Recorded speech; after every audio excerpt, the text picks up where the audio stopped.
Bonjour à tous et à toutes. Au nom de la Fondation pour la conservation de saumon atlantique et le Canadian Rivers Institute, soyez les bienvenus. Cette série est rendue possible en partie grâce aux contributions du gouvernement du Canada. Aujourd'hui, nous avons le plaisir d'accueillir M. Ronald Cormier. Ronald est diplômé en administration des affaires de l'Université du Québec à Rimouski. Depuis 1994, il est directeur général de l'Association des pêcheurs sportifs de la Bonaventure. Il participe aussi au développement régional et communautaire et il est membre du Comité consultatif du Québec de la Fondation pour la conservation du saumon atlantique. Avant de commencer, veuillez noter que la période des questions et réponses sera à la fin de la présentation. Sans plus tarder, je passe maintenant la parole à Ronald. Bonjour, bonjour. Bon, aujourd'hui, on va vous parler d'un petit projet qu'on a depuis quelques années qui s'appelle un camp d'été pour les jeunes, qui s'adresse principalement aux jeunes de 12 à 15 ans. Donc, ben, le constat, c'est que suite à une étude de la firme Roche sur les retombées économiques de la pêche sportive au saumon sur les territoires québécois, dans le constat, il a été mentionné que 71% de notre clientèle avait 45 ans et plus.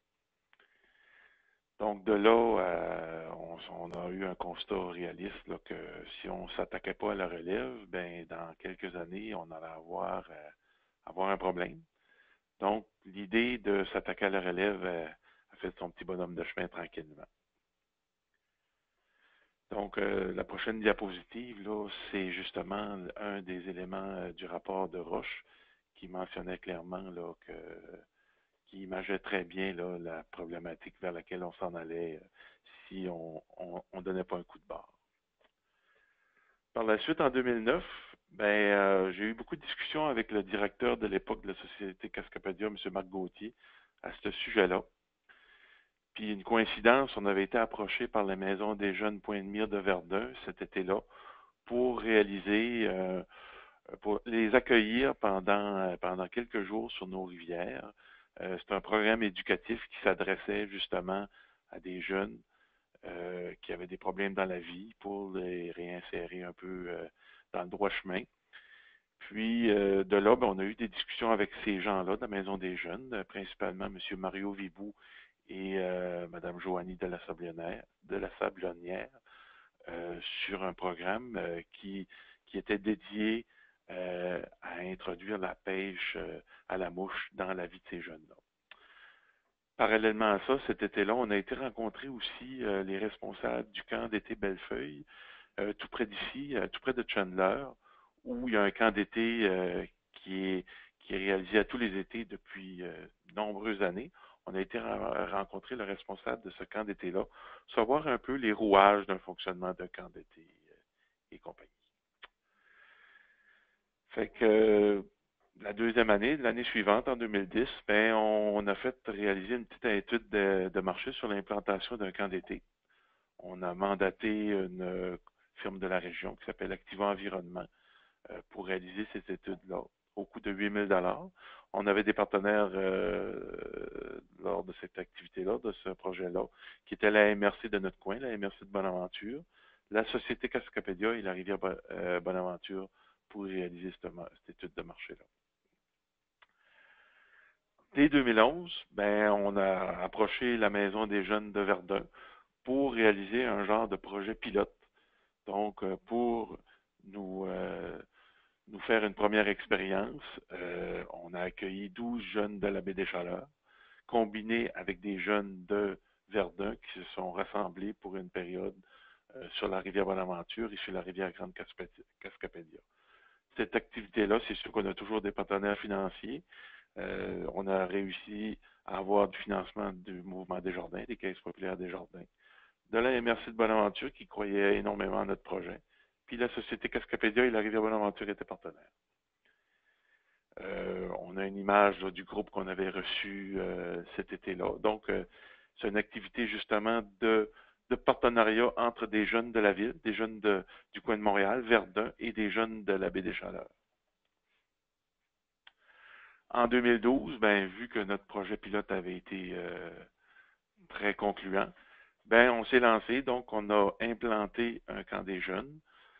Implanter un camp des jeunes, ben, ça veut pas juste dire recevoir des jeunes. Il faut avoir des infrastructures pour accueillir ces jeunes-là.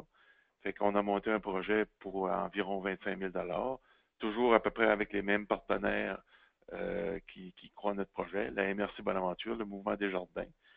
À ça, s'est greffé la Conférence régionale des élus, le ministère Faune, Forêt et Parcs, la Fondation pour la conservation du saumon atlantique et la rivière Bonaventure. Entre-temps, la société Cascapédia, il y a eu un changement au niveau de la direction. M. Gauthier a quitté.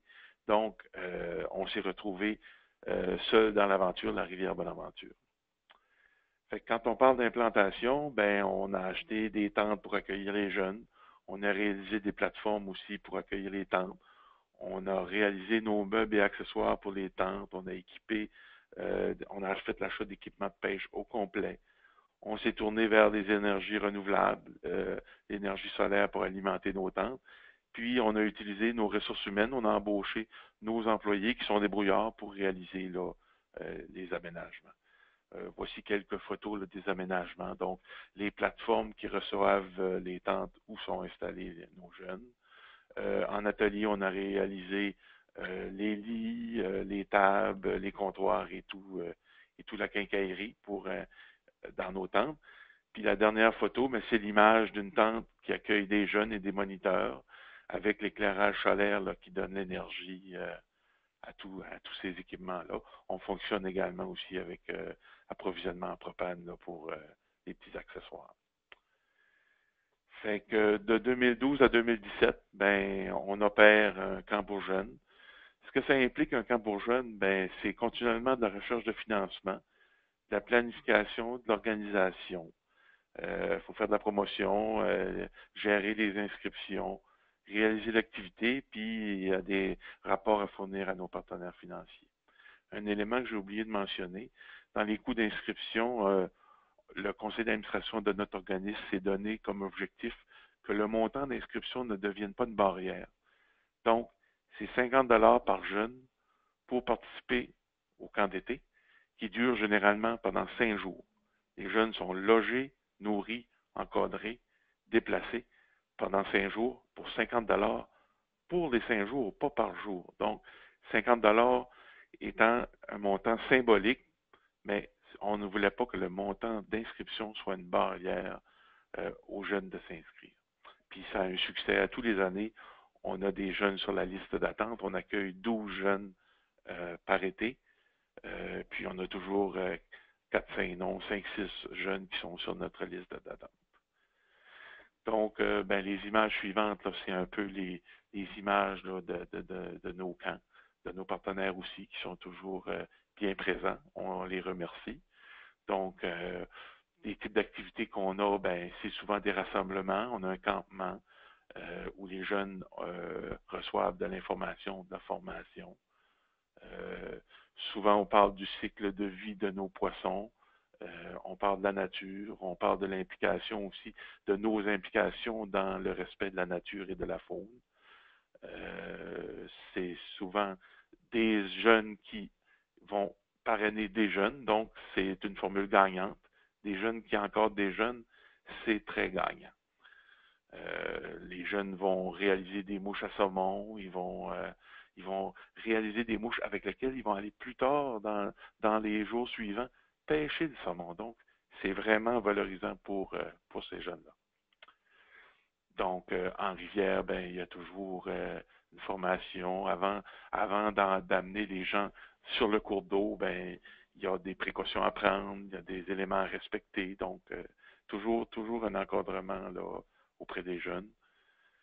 L'activité de pêche, bon, on voit là qu'il y a toujours des ceintures de sauvetage lorsque les jeunes sont des vestes de sauvetage si jamais il y a chute dans la rivière, donc pour permettre de les aider à contrôler leur activité. On a toujours eu des jeunes là, très, très intéressés à la nature puis à la pêche au saumon. On a même des vieux de temps en temps qui viennent nous voir.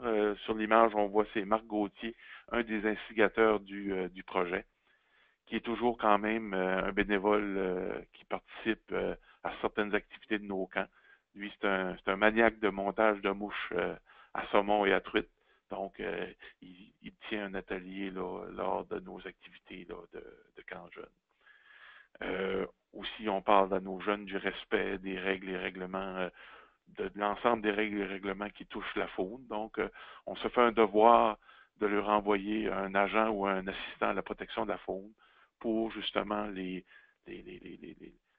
prendre contact qu'il y a des choses à respecter dans la nature, qu'on ne doit pas agir à notre guise. On a des petites règles à respecter.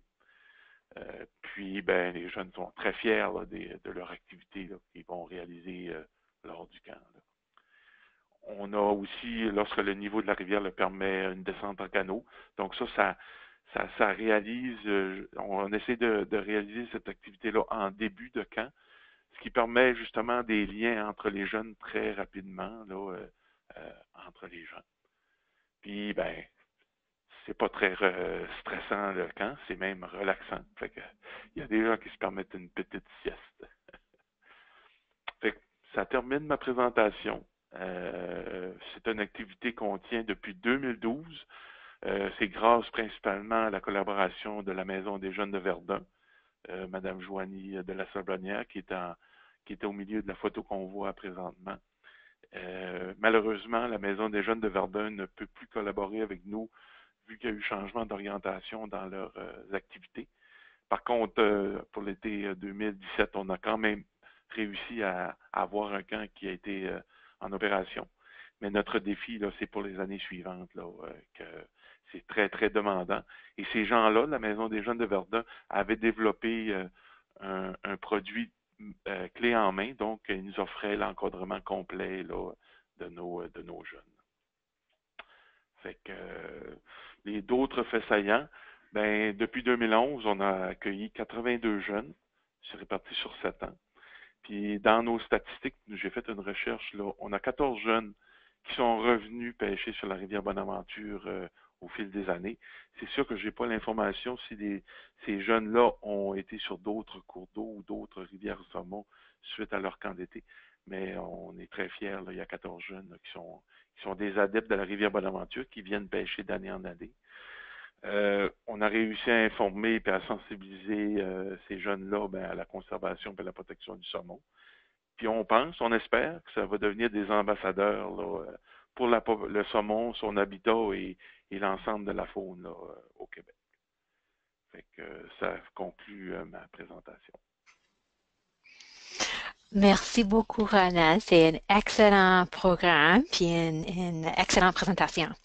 Euh, donc, si vous aimeriez poser une question, vous avez l'option de choix.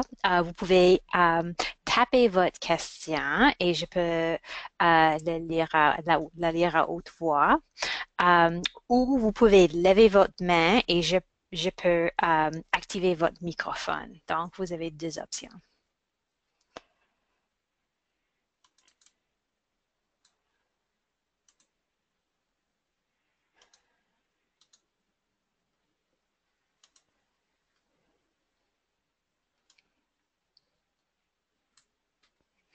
Donc, Ronald, j'ai une petite question. Donc, vous n'avez pas encore décidé si vous pouvez euh, organiser une autre camp d'été cet été. C'est encore en considération ou? Oui, ben on travaille à faire une activité pour 2018, mais parallèlement à ça, il y a eu un regroupement entre les gestionnaires et les pêcheurs sur la Fédération québécoise pour le saumon atlantique. Et je me propose là, de faire la même présentation lors d'un colloque ou d'un congrès qui va avoir lieu bientôt auprès de la Fédération pour pouvoir peut-être là passer la balle auprès de la Fédération québécoise du saumon atlantique pour réaliser ces types d'activités-là, peut-être dans plusieurs régions du Québec, avec peut-être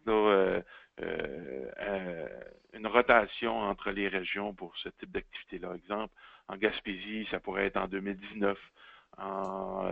côté nord du fleuve, dans le coin de cette île, peut-être en 2020, et ainsi de suite.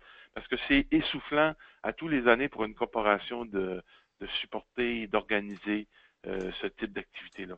Je vous mentirais là, qu'à tous les étés, ben, j'ai la gestion régulière d'une saison de pêche, puis j'ai ces éléments-là aussi là, qui viennent ajouter à la charge de travail.